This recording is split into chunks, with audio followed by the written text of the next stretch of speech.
오늘 본문 말씀은 사무엘하 7장의 말씀입니다.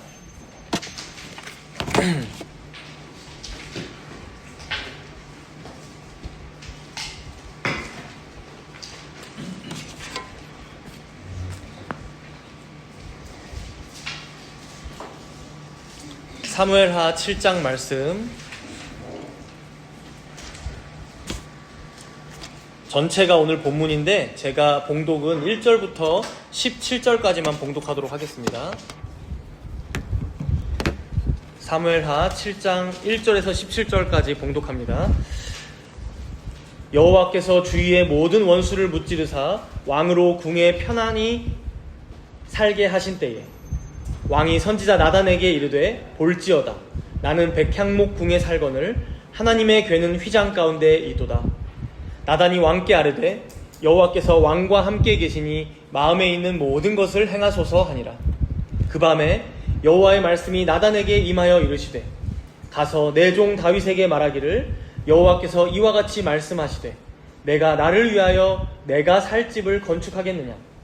내가 이스라엘 자손을 애굽에서 인도하여 내던 날부터 오늘까지 집에 살지 아니하고 장막과 성막 안에서 다녔나니 이스라엘 자손과 더불어 다니는 모든 곳에서 내가 내 백성 이스라엘을 먹이라고 명령한 이스라엘 어느 지파들 가운데 하나에게 내가 말하기를 너희가 어찌하여 나를 위하여 백향목 집을 건축하지 아니하였느냐고 말하였느냐. 그러므로 이제 내 종 다윗에게 이와 같이 말하라. 만군의 여호와께서 이와 같이 말씀하시기를 내가 너를 목장 곧 양을 따르는 데에서 데려다가 내 백성 이스라엘의 주권자로 삼고 내가 가는 모든 곳에서 내가 너와 함께 있어 내 모든 원수를 내 앞에서 멸하였은즉 땅에서 위대한 자들의 이름같이 내 이름을 위대하게 만들어 주리라. 내가 또 내 백성 이스라엘을 위하여 한 곳을 정하여 그를 심고 그를 거주하게 하고 다시 옮기지 못하게 하며 악한 종류로 전과 같이 그들을 해하지 못하게 하여 전에 내가 사사에게 명령하여 내 백성 이스라엘을 다스리던 때와 같지 아니하게 하고 너를 모든 원수에게서 벗어나 편히 쉬게 하리라. 여호와가 또 내게 이르노니 여호와가 너를 위하여 집을 짓고 내 수완이 차서 내 조상들과 함께 누울 때에 내가 내 몸에서 날 내 씨를 내 뒤에 세워 그의 나라를 견고하게 하리라. 그는 내 이름을 위하여 집을 건축할 것이요 나는 그의 나라 왕위를 영원히 견고하게 하리라. 나는 그에게 아버지가 되고 그는 내게 아들이 되리니 그가 만일 죄를 범하면 내가 사람의 매와 인생의 채찍으로 징계하려니와 내가 내 앞에서 물러나게 한 사울에게서 내 은총을 빼앗은 것처럼 그에게서 빼앗지는 아니하리라. 내 집과 내 나라가 내 앞에서 영원히 보존되고 내 왕위가 영원히 견고하리라 하셨다 하라. 나단이 이 모든 말씀들과 이 모든 계시대로 다윗에게 말하니라. 아멘. 오늘은 사무엘하 7장 말씀을 함께 살펴봅니다. 지난주 6장 말씀을 잠깐 생각해보면 드디어 다윗이 수십 년간 방치되어 있던 하나님의 궤, 언약궤를 예루살렘 성으로 모셨습니다. 한 번의 뼈아픈 실책이 있었지만 오히려 그 계기를 통해서 하나님께서 기뻐하시는 방식이 무엇인지에 대해 신중히 살피게 되었고 이때 다윗은 모세의 율법들, 규례들을 더 공부하게도 되기도 했었습니다. 제가 뒤에다가 놨지만 우리 어린 아이들, 주일학교 아이들 그 색칠 공부하라고 놓은 그 그림에 보면 첫 번째 궤가 들어올 때 이제 왜 실패했었는지, 그리고 두 번째 궤가 들어올 때는 어떻게 이제 다시 수정하여서 하나님의 규례대로 바르게 행했는지를 이제 그림으로 볼 수 있어요. 그래서 그런지 몰라도 이제 오늘 본문은 이렇게 시작합니다. 우리 7장 1절 말씀 함께 읽어봅시다. 7장 1절 말씀 함께 읽습니다. 여호와께서 주위의 모든 원수를 무찌르사 왕으로 궁에 평안히 살게 하신 때에 우리가 대략 알지만 다윗의 인생이 얼마나 험악했습니까? 소년 시절엔 골리앗 앞에 서야만 했고 그 후로는 사울이 죽이려 해서 수십 년간 십수년을 도망다녔고 그리고 사울이 죽고 나서도 나라가 통일되지 않아서 전쟁을 계속 치러야만 했고 인생의 고난이나 문제가 끊이지 않았던 게 다윗입니다. 근데 오늘 본문에 어때요? 백향목 궁에 평안히 앉아 있습니다. 여호와께서 주위의 모든 원수들을 무찌르셔서 이제 평안히 살게 된 때를 얘기하고 있어요. 그리고 이제 궤도, 하나님의 궤도 바르게 잘 들어왔죠.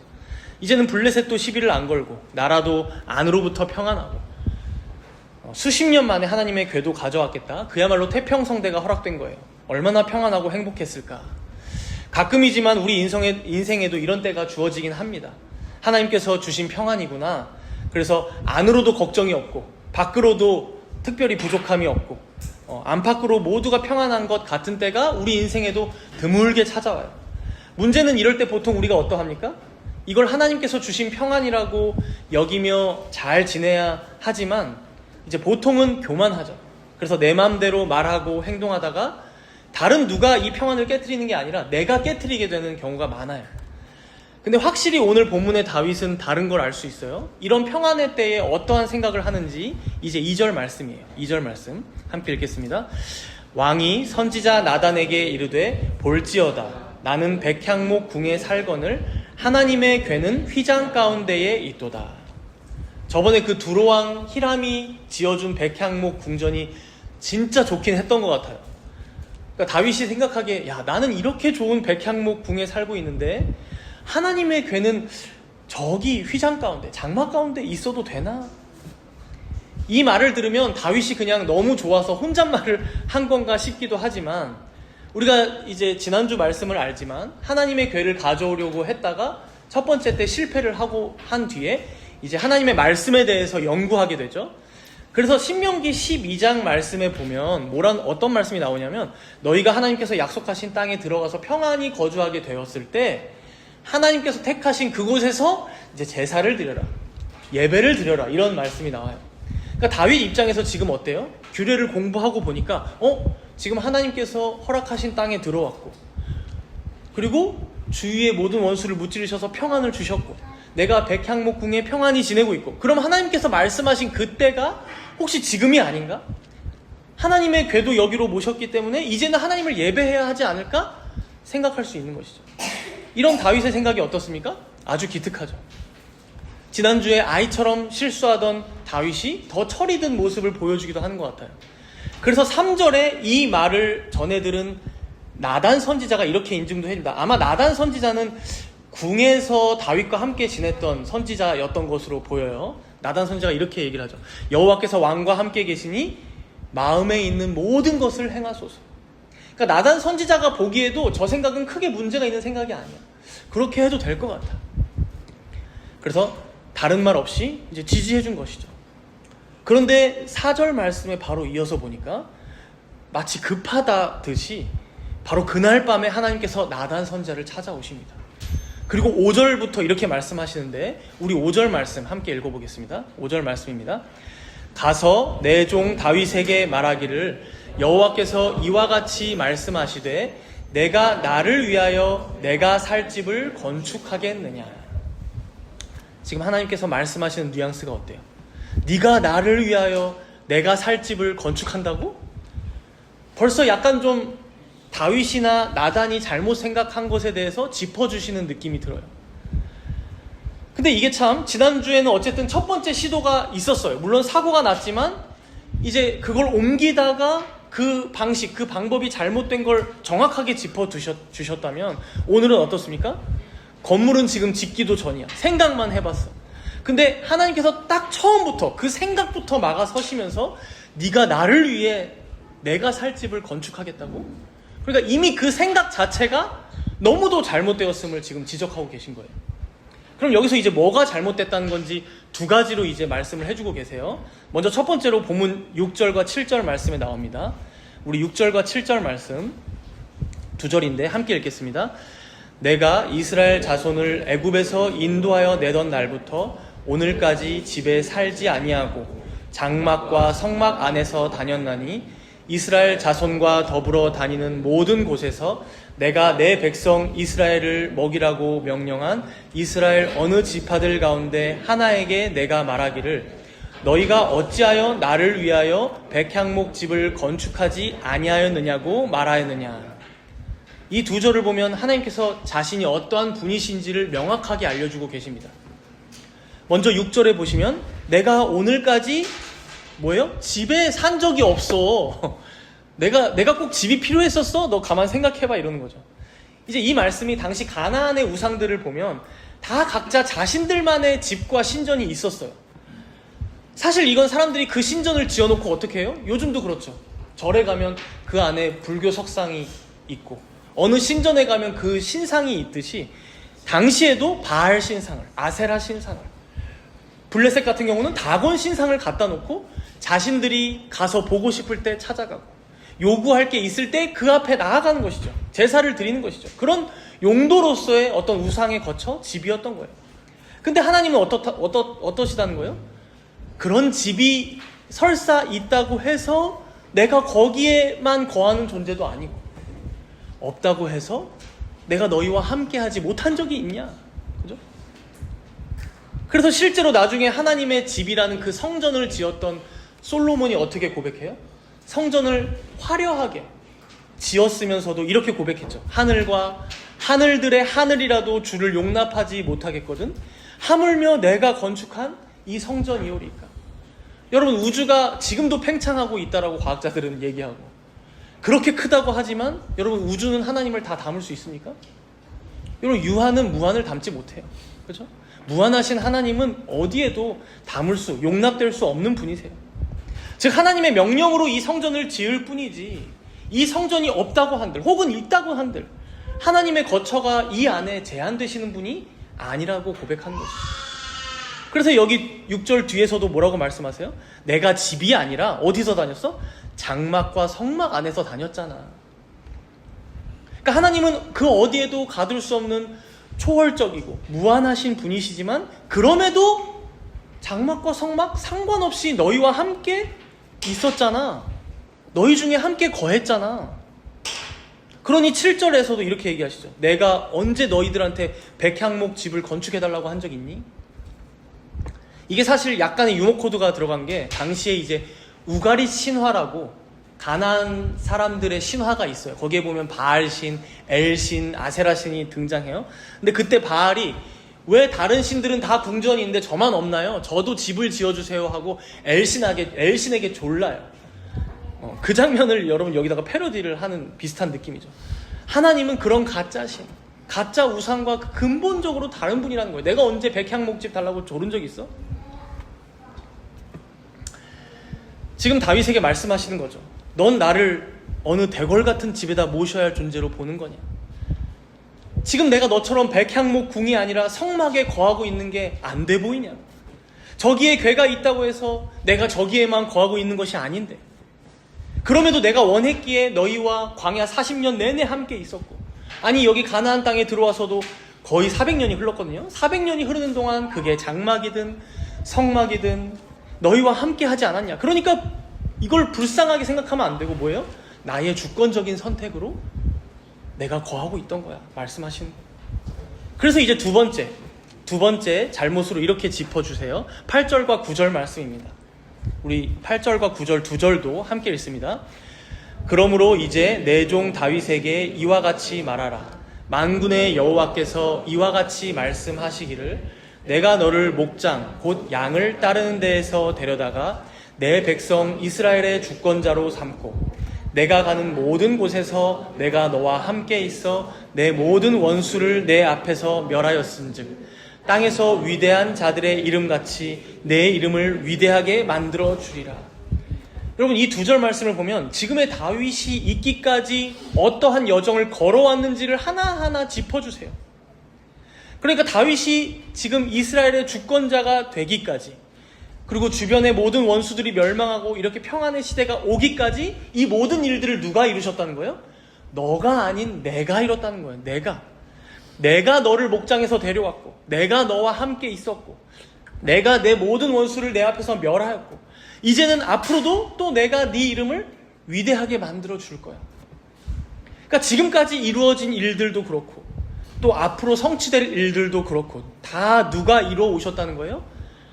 누가 성취하신다는 거예요? 내가. 다윗 너가 아닌 내가. 그러니까 앞에서 비교하자면 이거예요. 다윗이 하나님 제가 하나님을 위해 무엇을 해드리겠습니다 라고 하나님께 간청을 드린다면 지금 하나님께서는 마치 그 주어, 그 주체를 전복시키시는 거예요. 내가 널 데려온 거야. 내가 널 왕으로 세운 거지. 내가 너와 함께 했고 내가 이제 너를 더 위대한 이름을 만들어줄 거야. 그래서 11절에 이렇게 결론이 납니다. 우리 11절 말씀 함께 읽겠습니다. 전에 내가 사사에게 명령하여 내 백성 이스라엘을 다스리던 때와 같지 아니하게 하고 너를 모든 원수에게서 벗어나 편히 쉬게 하리라. 여호와가 또 내게 이르노니 여호와가 너를 위하여 집을 짓고, 이 마지막 여호와가 너를 위하여 집을 짓는다라는 말씀을 아까 본문 5절 말씀과 한번 나란히 한번 생각해 보세요. 5절에서는 뭐라고 했어요? 네가 나를 위하여 내가 살 집을 건축한다고? 네가 나를 위하여 라고 했다면 지금 11절은 어때요? 아니, 여호와가 너를 위하여 집을 짓고. 완전히 주체가 뒤바뀝니다. 방향이 완전히 역전돼요. 지금 하나님께서는 다윗에게 이걸 알려주고 싶으셨던 거예요. 네가 나를 위하여가 아니라 내가 너를 위하여다. 내가 너를 위하여.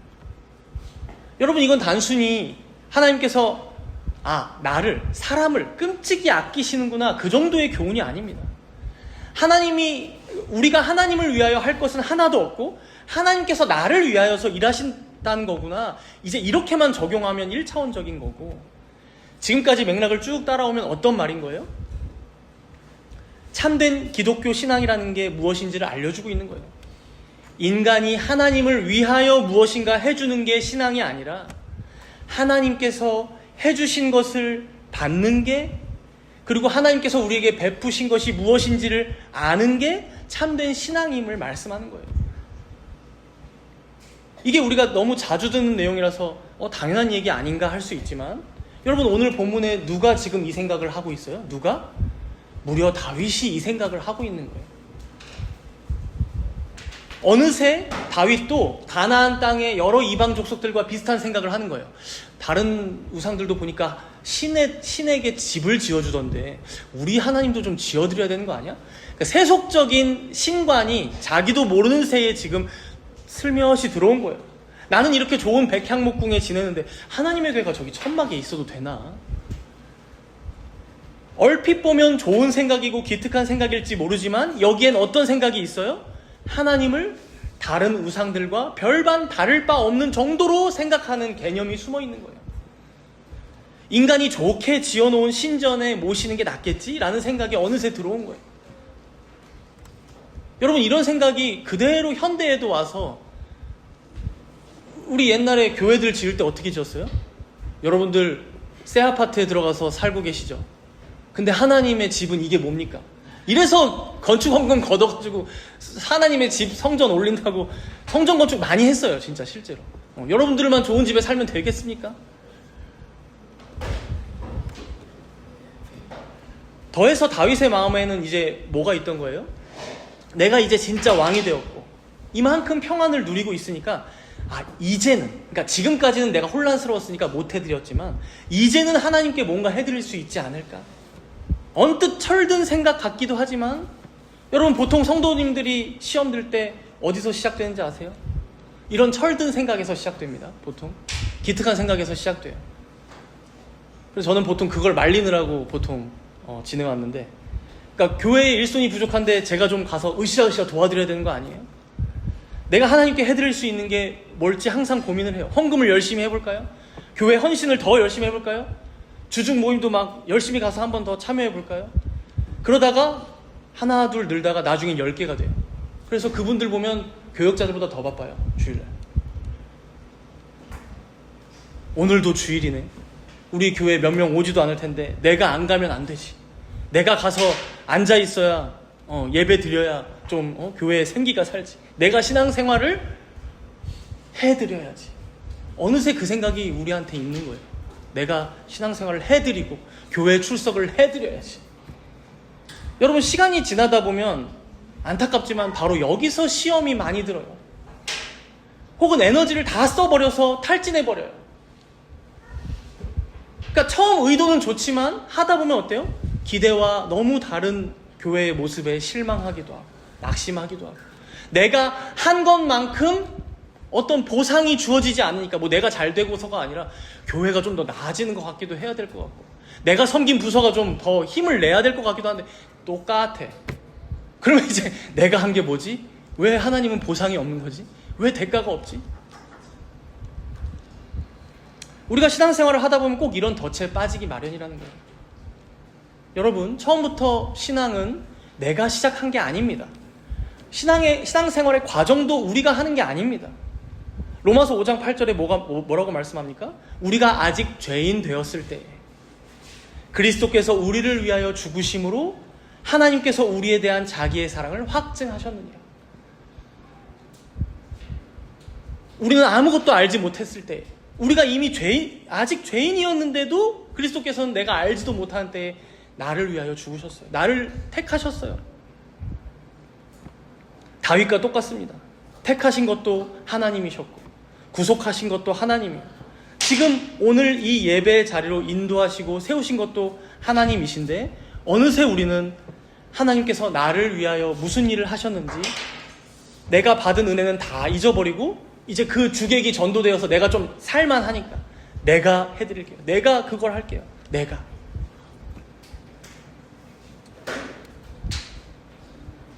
하나님께서 오늘 우리에게 말씀하십니다. 네가 나를 위하여가 아니라 내가 너를 위하여 집을 지을 거야. 내가 너를 위하여. 이 순서가 어느새 뒤바뀌면 이제 신앙생활이 짐이 되는 거예요.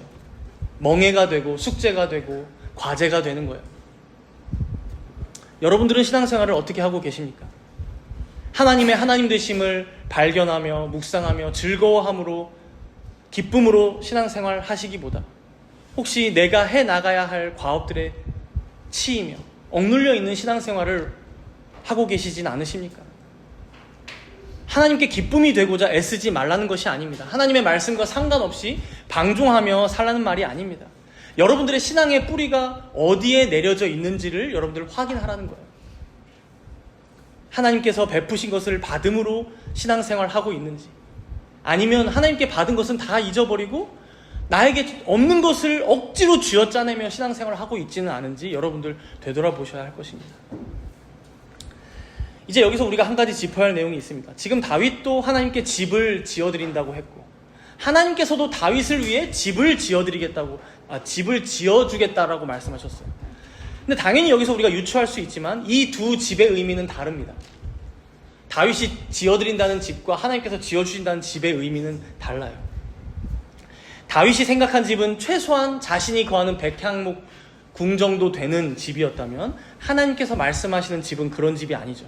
이게 이어지는 말씀을 보면 명확해지는데, 여기서 총 세 가지로 이 집에 대해 설명을 합니다. 먼저 12절 13절 말씀이에요.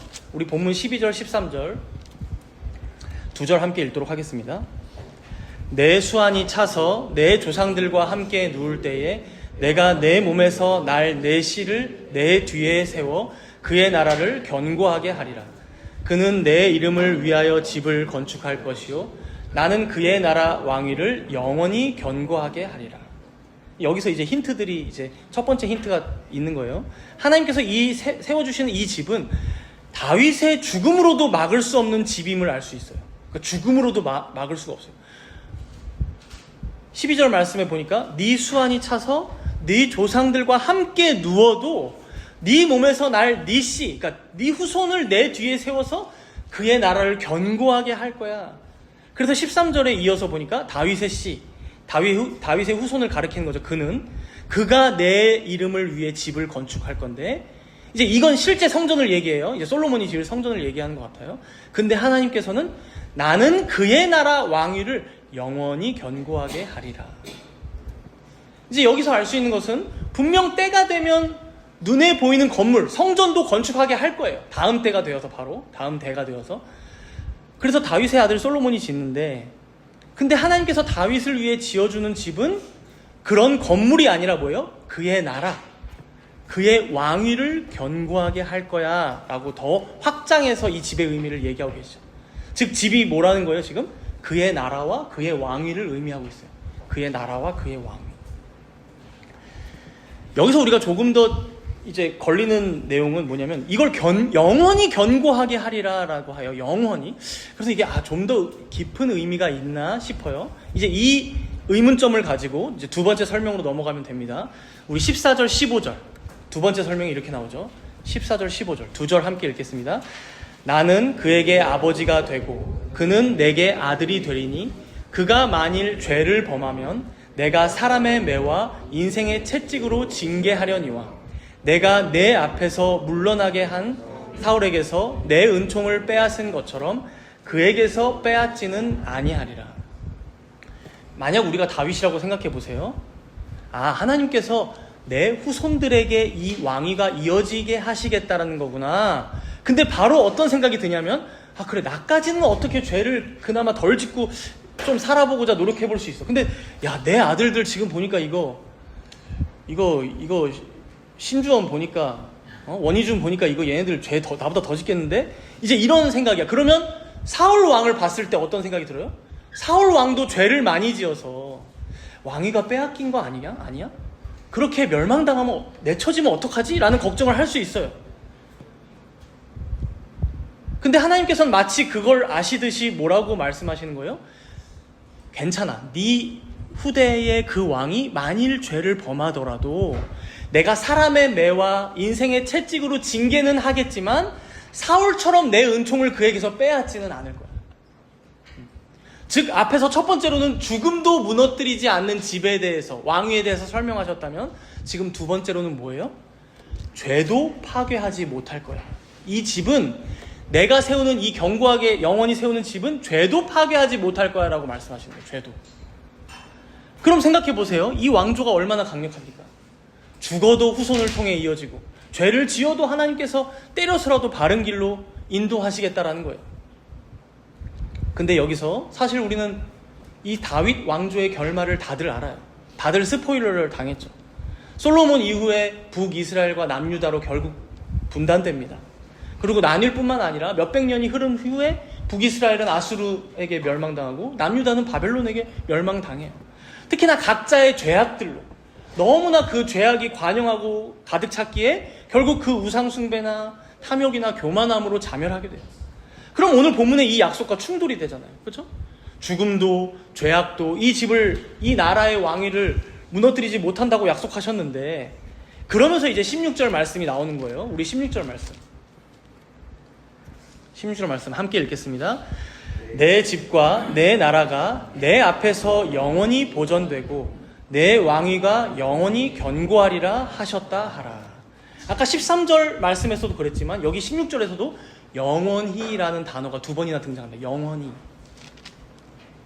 그러니까 내 집과 내 나라가 내 앞에서 보존되고 견고할 건데 그게 영원히. 여러분, 영원이라는 게 뭐예요?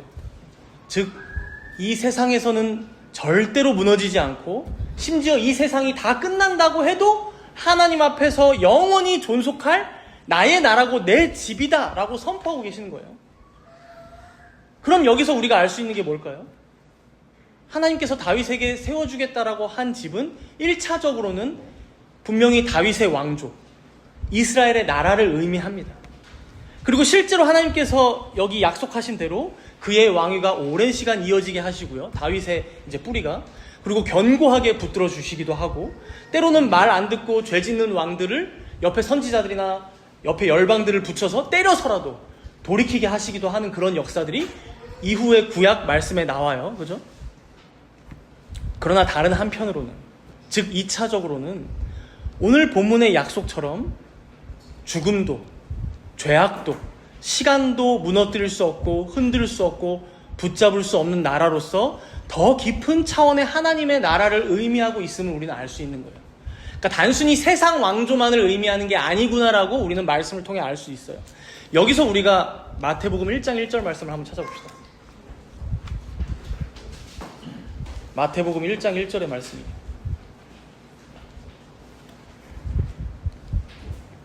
신약성경 첫 페이지니까 찾기가 어렵진 않으실 거예요.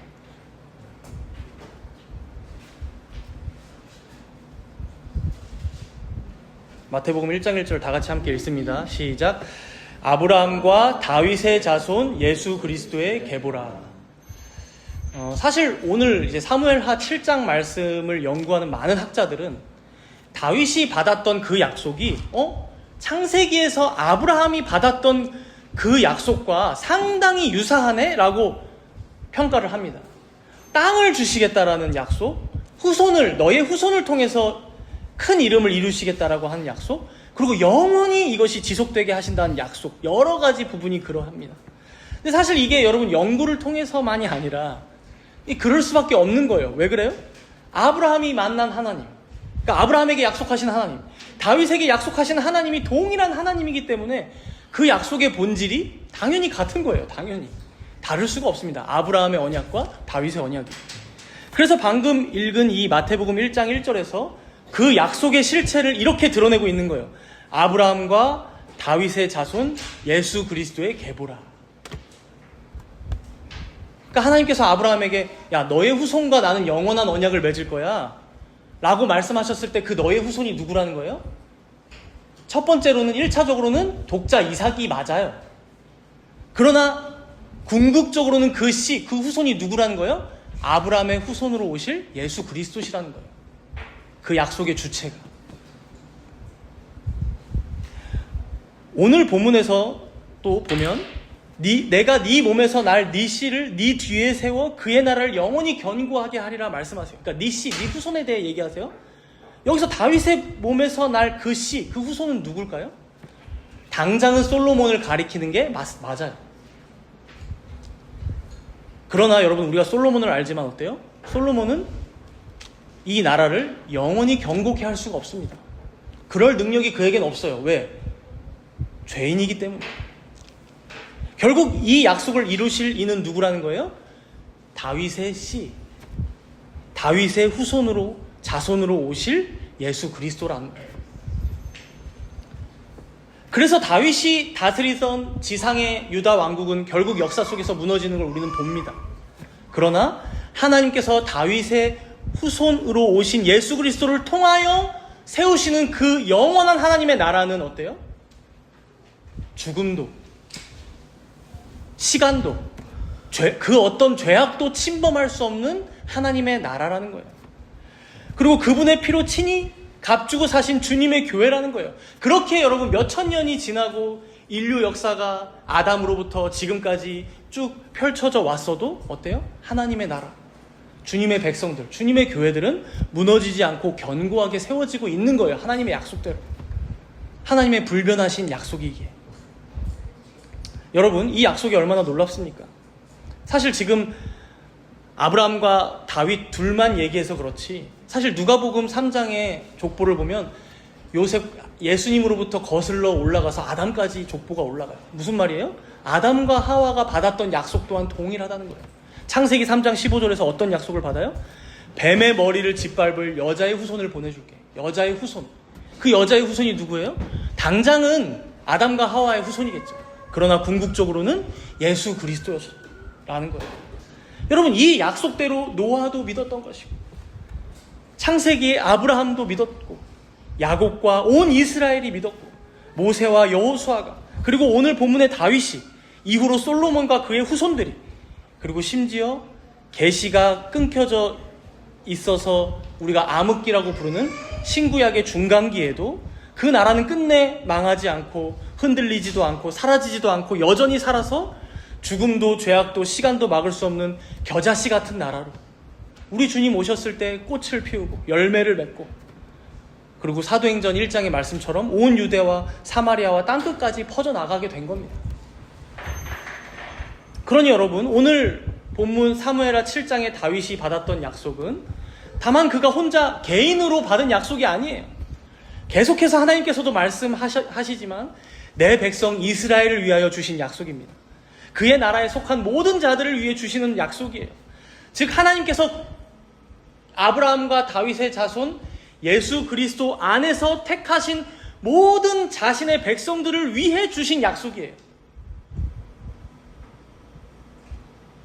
예수 그리스도 안에 있는 자라면, 하나님의 택함받은 자들이라면 그들을 내가 끝끝내 구원하시겠다라는 약속을 그리스도와 맺으셨고, 그리고 그 그리스도 안에 있는 주님의 백성들과 맺으신 언약이라는 거예요. 오늘 우리가 살펴본 이 언약. 그렇게 여러분, 우리가 무엇인가 해드리려고 하는 게 신앙생활이 아니라는 거예요. 이 위대하신 거대한 그 하나님의 경륜을 목도하고 참으로 믿고 그리고 신앙함으로 그 안에서 이렇게 크신 은혜를 받은 나는 어떻게 반응하며 살아갈까? 그것을 날마다 고민하며 감사로 기쁨으로 고백하며 영광 올려드리며 살아가는 게 우리의 삶이라는 거예요. 그리고 마땅한 교회와 성도의 신앙의 자세이고 태도임을 오늘 본문은 말씀해 주는 겁니다. 그러니 사랑하는 여러분, 이런 교회인 우리가 하나님께 무엇을 해드릴 수 있을까요? 하나님께서는 이미 이 모든 것을 영원전에 작정하시고 계획하시고 섭리하셔서 하나하나 다 지금도 이루어가고 계신데, 그 안에 우리가 있고 또 오늘이라는 시간이 있는데 우리는 어떻게 신앙하며 가는 게 바람직할까요? 이제 그에 대한 답으로, 힌트로 오늘 본문의 마지막 장면을 우리가 함께 보겠습니다. 본문 18절 말씀을 함께 보도록 할게요. 사무엘하 7장 18절 말씀이에요. 사무엘하 7장 17절 말씀에 보면 나단이 이 모든 말씀들과 이 모든 계시대로 다윗에게 말하니라. 이걸 이제 막 쫙 다 들었어. 다윗이 많이 놀랐던 것 같아요. 18절 말씀에 보면 이런 장면이 이어지죠. 우리 18절 말씀 다 같이 읽겠습니다. 다윗 왕이 여호와 앞에 들어가 앉아서 이르되 주 여호와여, 나는 누구이오며 내 집은 무엇이기에 나를 여기까지 이르게 하셨나이까. 오늘 본문이 시작될 때 다윗은 백향목 궁전에 앉아 있었어요. 1절에 보면 궁에 평안히 살았다. 이 살다라는 단어가 또 미묘하게 18절 말씀에 앉아서라는 단어와 같은 단어예요. 일부러 이제 대비를 하라고 좀 일부러 써놓은 단어 같기도 해요. 그죠? 근데 지금은 어디에 있어요? 더 이상 백향목 궁전이 아닌 하나님의 궤가 있는 그 작은 장막 안에 들어가 앉아 있어요. 그러면서 다윗의 첫 마디가 뭐라고 나와요? 주 여호와여, 나는 누구이오며 내 집은 무엇이기에 나를 여기까지 이르게 하셨나이까. 자신이 생각해도 기가 막힌 거예요. 너무 엄청난 약속을 다 듣고 나니까, 아니 내가 기름 부음을 받았던 것도, 왕이 되게 하신 것도, 이 이스라엘을 지금 평안히 다스리게 하신 것도, 이게 다만 나 혼자 높아지게 하기 위해서 그러신 게 아니라 하나님의 그 크신 경륜이 있다고, 하나님의 영원한 작전 가운데 하나하나 이루신 일이고, 이게 내가 죽어도 그치지 않을 약속이고, 온 세상이 오늘 당장 멸망한다 해도 끊어지지 않을 영원한 일이라고? 그러니 이게 그런 하나님 앞에서 내가 집을 좀 지어드릴까요? 백향목 궁에 제가 살고 있는데 하나님도 좀 이런 좋은 집 지어드릴까요? 여러분, 이러한 크신 하나님의 경륜 앞에 이게 뭐 대단한 일이었겠습니까? 내가 누구이기에, 내 집은 무엇이기에 이런 크신 하나님의 경륜 가운데 택하시고 부르시고 세우셨을까? 이게 도무지 이해가 되지 않는 거예요. 아마 멍하니 하나님의 궤가 있는 장막에 앉아서 한참을 앉아있지 않았을까 싶어요. 20절 말씀 뒷부분에 보면 이렇게 얘기하죠. 주 여호와는 주의 종을 아시오니 다윗이 다시 주께 무슨 말씀을 하오리이까. 할 말이 없는 거야. 할 말이. 아마 이렇게 좀 잠시 쉬다가 21절 말씀부터는 이제 다윗이 기도를 시작한 것 같아요. 제가 말씀을 이제 마무리하면서 좀 준비하면서 이 기도를 이후로 이어서 쭉 읽어보다 보니까 여기에 어떤 설명을 붙이는 게 부산스러워요. 그래서 이 다윗의 기도를 우리가 다 같이 함께 나의 고백이다, 나의 신앙 고백이다, 나의 기도가 담겨져 있다라고 생각하면서 함께 읽는 게 가장 좋을 것 같아요. 그래서 21절부터 마지막 29절까지 우리가 너무 빠르지 않게 의미를 생각하면서 우리의 신앙 고백을 담아서 읽는데, 우리 교독을 합시다. 형제님들 한 절 먼저, 그 다음에 자매님들 한 절 먼저, 그리고 나머지 29절은 다 같이 읽도록 하겠습니다. 먼저 형제님들부터 21절 말씀부터 읽습니다. 시작. 주의 말씀으로 말미암아 주의 뜻대로 이 모든 큰 일을 행하사 주의 종에게 알게 하셨나이다.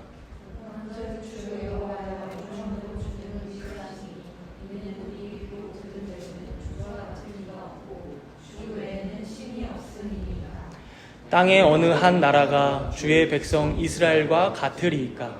하나님이 가서 구속하사 자기 백성으로 삼아 주의 명성을 내시며 그들을 위하여 큰 일을, 주의 땅을 위하여 두려운 일을 애국과 많은 나라들과 그의 신들에게서 구속하신 백성 앞에서 행하셨사오며 주의 백성 이스라엘을 세우사 영원히 주의 백성으로 삼으셨사오니 여호와여 주께서 그들의 하나님이 되셨나이다. 여호와 하나님이여 이제 주의 종과 종의 집에 대하여 말씀하신 것을 영원히 세우시며 말씀하신 대로 행하사 사람이 영원히 주의 이름을 크게 높여 이르기를 만군의 여호와는 이스라엘의 하나님이라 하게 하옵시며 주의 종 다윗의 집이 주 앞에 견고하게 하옵소서. 만군의 여호와 이스라엘의 하나님이여 주의 종의 귀를 여시고 이르시기를 내가 너를 위하여 집을 세우리라 하셨으므로 주의 종이 이 기도로 주께 간구할 마음이 생겼나이다. 주 여호와여 오직 주는 하나님이시며 주의 말씀들이 참되시니이다. 주께서 이 좋은 것을 주의 종에게 다 같이 읽습니다. 이제 청하건대 종의 집에 복을 주사 주 앞에 영원히 있게 하옵소서. 주 여호와께서 말씀하셨사오니 주의 종의 집이 영원히 복을 받게 하옵소서 하니라. 아멘. 다윗의 이 기도가 저와 여러분의 평생의 기도가 되기를 원합니다. 내가 하나님을 위해 무언가를 쥐어 짜내는 신앙이 아니라 하나님께서 예수 그리스도 안에서 우리를 위해 지어주신 이 영원한 집의 은혜를 날마다 누리며 사시기를 바랍니다. 그리하여 오직 하나님 외에는 다른 신이 이 땅에 없음을, 주께서 우리의 하나님이 되신다는 것이 얼마나 큰 은혜인지를, 백향목 궁전이 아니라 여호와 하나님 앞에 들어가 산다는 것이 얼마나 큰 복인지를 날마다 기억하며 감사로 영광을 올려드리는 모든 주님의 귀한 백성들이 되시기를 축복합니다. 함께 기도하겠습니다. 주님, 우리는 늘 내가 주어가 되어서 하나님을 위해 무언가 해드려야 한다는 부담감으로 살아갈 때가 많습니다. 그러나 오늘 다윗처럼 백향목 궁을 뒤로 하고 도무지 이해할 수 없는 은혜 앞에 그저 앉아 있었던 그 다윗처럼 우리 또한 우리를 여기까지 이르게 하신 그 하나님의 크신 손길을 다시금 발견하고 감사와 기쁨으로 누리는 우리들 모두가 되게 하여 주옵소서. 우리 이렇게 잠시 동안 함께 기도하도록 하겠습니다. 주님 감사합니다. 주님께서 우리에게 베푸시는 은혜가 얼마나 크신지를 우리가 다시금 기억하기를 소원합니다. 주여, 다윗이 백향목 앞에 앉아 있었던 것처럼 주여, 주님의 성령의 움직이가 궁궐에서 거하는 천년보다 더 낫다라고 고백한 것처럼 주여, 우리의 신앙이 오직 하나님께서 베푸신 그 은혜를 온전히 받아 이 땅에는 다른 신이 없음을 우리가 온전히 주여 나아갈 수 있도록 인도하시며 그 안에서 우리가 온전히 감사하고 기쁨으로 주의 영광으로 살아가는 우리에게 되게 하여 주옵소서. 주여, 내가 무엇을 하는 게 중요한지 하나님께서 나에게 또 은혜를 베푸셨는지를 다시금 되짚어보며 하나님께서 나에게 주신 그 은혜를 다시금 상고하며 이것을 잊지 않고 살아가는 주여, 평안한 때에 더욱더 그리할 줄 아는 모든 성도교회 성도를 되게 하여 주옵소서. 주님께서 우리 가운데 은혜를 받으셔 강자가 주님 앞에 살아가는 그 기쁨을 누리며 살아갈 수 있도록 주님 함께 역사하여 주옵소서. 사랑과 은혜가 풍성하신 하나님 아버지, 측량할 수 없는 사랑으로 우리를 택하시고 예수 그리스도 안에서 영원한 생명과 안식을 선물로 주시니 진정 감사를 드립니다. 세상의 수많은 풍파 속에서도 결코 무너지지 않는 주님의 신실하신 약속을 굳게 의지하게 하시고 우리를 친히 오늘도 붙드시는 그 은혜 안에서 참된 평안과 자유를 누리며 살아가는 우리들 되게 하여 주옵소서. 감사드리며 우리의 영원한 왕이신 예수 그리스도의 이름으로 기도합니다.